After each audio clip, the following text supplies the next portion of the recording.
5. The New Experiment.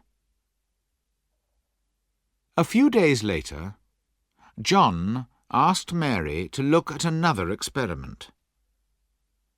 He took her into a long, quiet room at the back of the factory.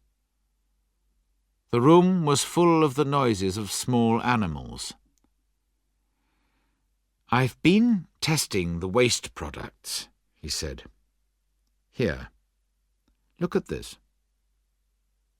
He gave her a sheet of paper. "Some of these rats have had the waste products in their food and drinking water. There's no real problem yet.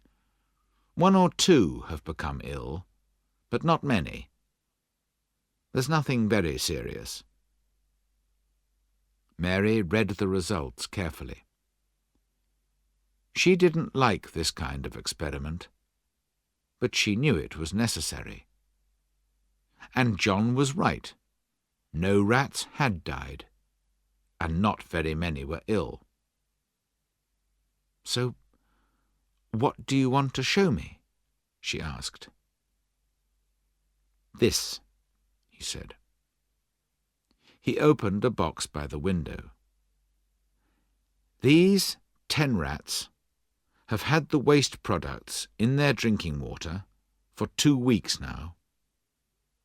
I gave them a lot, 5 parts per million. They're going to have babies today. If the babies are okay, we've got nothing to worry about." "Oh, John," she said, "what an awful thing to do." I know," he said. But he wasn't listening. "Look," he said excitedly. "Some of them have been born already." He lifted some of the baby rats out of the box and looked at them through a magnifying glass.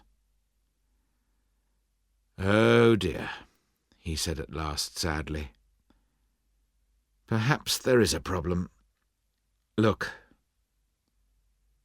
Mary looked through the magnifying glass. She began to feel ill. There was a long silence. "There certainly is a problem." Mary's voice sounded loud and high in the quiet room. She stared at the small animals under the magnifying glass. "Baby rats, with no eyes, no ears, 6 legs. Oh, John, John, what have you done?" He looked at her strangely.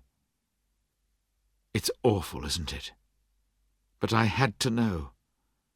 And remember, Mary, their mothers have had 5 parts per million of these chemicals in their drinking water for 2 weeks. That's a lot. Much, much more than we're putting in the river." Mary looked away from the rats.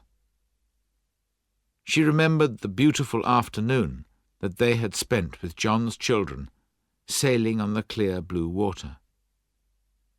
"John, these waste products are dangerous," she said. "We've got to stop putting them in the river." Of course. John put his hand on her arm to comfort her. But it was the same hand, the hand that had held the rats. "Of course we'll stop it, if we need to, Mary. The company can build machines to clean the waste products. I'll start my report for David Wilson next week." "But—" She turned round to face him. His hand fell from her arm. "Don't you think we should stop making the paint now, John? Perhaps it'll take years to build those machines, and we're putting the chemicals into the river right now." A shadow crossed his face. His eyes looked at hers, then away, out of the window. I don't think we need to do that now, Mary.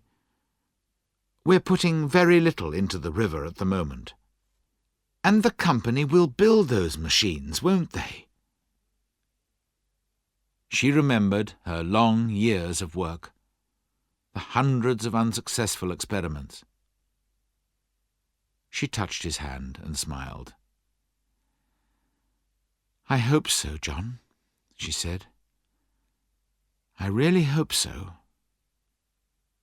She turned and went quickly out of the room.